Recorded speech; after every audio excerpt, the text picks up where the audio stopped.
yére ndekete taxul a nekk nit de.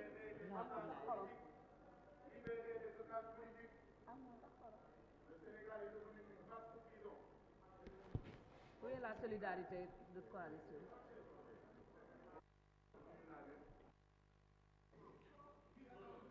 Monsieur le Président mi nga xam ne dañ ñu la forcer dañ ñu forcer nga nekk président dama bëgg nga seet ci benn mbir damay dox ci couloiru Assemblée nationale ñu naan ñenn ci ministres yi ak ñenn ci DG yi balaa ñëw fii dañuy indi ay millions di ko xëpp député yi pour député yi di leen di riitil pour député yi di leen di wëyal pour seen budget gaaw a jàll. bu dee dëgg la dama bëgg ñu corriger loolu parce que li ñu soxlawuñu député yoo xam ne dañuy ëmb seen sankal ngir ëmbal leen seen kersa askanu Sénégal dafa soxla député yoo xam ne dañuy wax te askan wi tax te yàlla tax et pas wax ndax ministre tax ndax DG tax bu dee du dëgg alhamdulilah monsieur man d'accorduma ak nekk ministre nekk maire d'accorduma ak nekk député nekk maire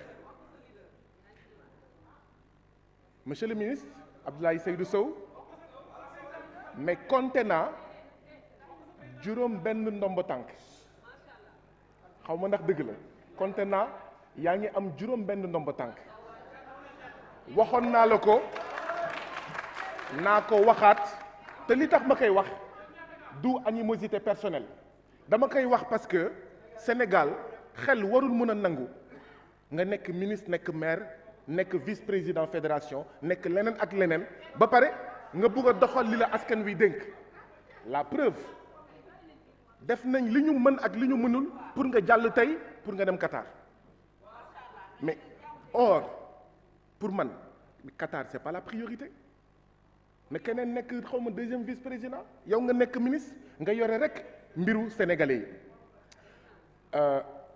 indil nga ma ay tontu maa ngi lay gërëm di la sant mais rapport bi tey la ñëw naa vérifier ak suñu mbokk sénégalais yi nekk Gabon te SNHLM sàccoon seen xaalis naa vérifier auprès de sénégalais yi nga xam ne nekk Thiès te SNHLM sàccoon seen xaalis naa vérifier bu dee li nga bind loolu la alhamdulilah bu dee du loolu naa ñëwaat ci yow mais lenn bëgg naa ko laajte sénégalais yi nekk Thiès te SNHLM sàccoon seen xaalis kañ lañ leen di delloo seen xaalis ndaxte fayloo nañ leen ñaar wala sax ñetti yoon loolu defoo ko ci li nga xam ne moom mooy këyit bi ma xoolee 2012 ak tey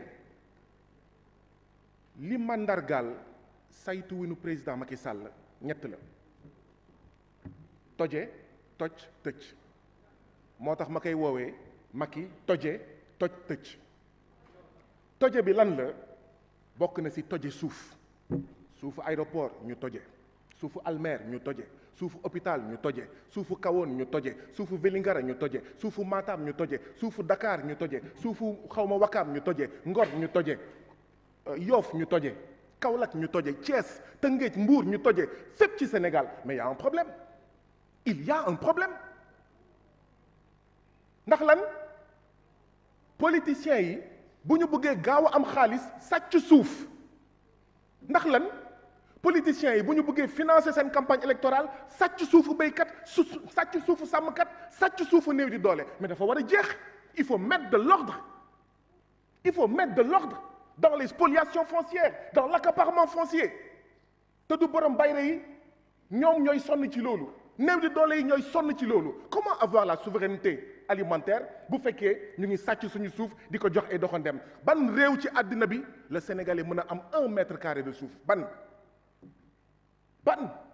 ñun ñuy ñëw di joxe ñun ñooy dof yi quoi ci àddina bi ñun nit yu ñuul ñoo gën a dof ndax lan tubaab yi yebuñu de ñi ñu jiital la ñu yeb te loolu dafa war a jeex il faut mettre de l'ordre dans ça suufu ba la terre à ceux qui la travaillent nañ ko bàyyil béykat ak sàmmkat alors li ma si bëggoon yokk moo di ne monsieur le ministre bokkoon na ci li nga xam ne moom lañ la waxoon ci commission la kaffrinisation ñoo ko waxoon ci commission te dëgg la en fait ce n'est pas la kaffrinisation mooy yow Guy Marius Sagna nekk nga ministre yaa ngi dëkk Dakar nga jël lépp pour sa clientèle politique bu Dakar pas pour Dakar sa clientèle politique bu Dakar donc c'est vrai même dire la kaffrinisation c'est impropre il faut que loolu jeex il faut que loolu jeex Sophie Gladima moo fi wax nii ñun ñëpp ñu dégg ko en commission nee na moom ministre bu waree def téeméeri mbir 70 yi 80 yi da koy def 20 yi 30 yi mu jox ko sa clientèle politique moo ko wax wala waxu ko. On ne veut pas d'un Sénégal pareil. On ne veut pas d'un Sénégal pareil. Merci, libérez, cher collègue. Pape Alé, libérez.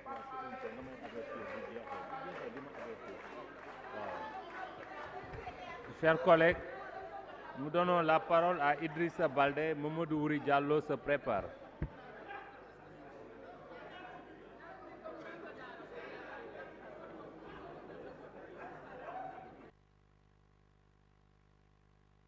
Voilà, aouzu billahi minash shaitanir rajim. Monsieur le Président de l'Assemblée nationale. non kenn bañu la fi nag ndeysaan. ñëpp la fan. Monsieur le Président de l'Assemblée nationale, Monsieur le ministre des Finances et du Budget, Monsieur le ministre du Travail et du Dialogue social en relation avec les institutions, Monsieur le ministre de l'Urbanisme, du Logement et de l'Hygiène publique. Monsieur le ministre, je suis vraiment au regret d'entendre les propos de certains collègues. Quand on parle d'acheter des députés, à la rigueur, c'est insulter les députés. C'est insulter les députés quand un collègue dit qu'on achète les députés pour voter quelqu'un. Non, dafa yab député yi, dafa yab boppam. Donc moom mooy corrupteur. Peut-être que lui, on l'achète. S'il y a quelqu'un qu'on achète, c'est lui peut-être, qui est le premier à qui on achète. Je suis désolé. Et on parle de kaffrinisation. C'est faux dans ce Sénégal-là, partout dans le Sénégal. Là où vous allez, vous voyez UCG. Partout dans ce pays. Il faut reconnaître. Il faut reconnaître quand un travail est bien fait. Moi, je loue vraiment les actions de UCG dans tout le pays. Franchement, Monsieur le ministre, moi je pense qu'on doit même doubler le budget de UCG. Par la même occasion, je vais remercier le coordinateur de UCG, M. Cham, qui est un homme ouvert, disponible, qui accueille tout le monde, même l'opposition. Tout un chacun qui vient dans son bureau, il t'accueille, il te reçoit. Et il règle ton problème. Allez dans le département de Kolda. UCG est en train de faire le tour du département de Kolda. Mention spéciale à UCG. Et par la même occasion, je vais remercier vraiment le DG de Promoged, M. Diagne. M. Diagne qui est en train aussi, qui a déjà fait UCG d'ailleurs, et qui connaît les problèmes des villes. Donc M. Diagne, recevez nos félicitations. Monsieur le ministre, je vais un tout petit peu parler du département de Kolda, surtout les communes du monde rural. Nous sommes un peu confrontés à un problème, à un manque d'outils de planification, qui sont le PDU et les PUD, qui nous permettent, nous autres collectivités territoriales, de faire des planifications pour le développement, distinguer les zones d'habitation et les zones d'industrialisation. Donc, il nous faut vraiment aider les collectivités à avoir ces outils de planification. Monsieur le ministre, je parlais tantôt de UCG. Il faut élargir UCG dans toutes les collectivités du Sénégal. Ce qu'ils font actuellement, franchement, moi je pense que non seulement on règle un problème d'hygiène publique, on règle un problème d'environnement, en même temps on règle un problème d'emploi au niveau du Sénégal. Donc c'est pourquoi il faut l'élargir, élargir ces actions dans tout le département de Kolda.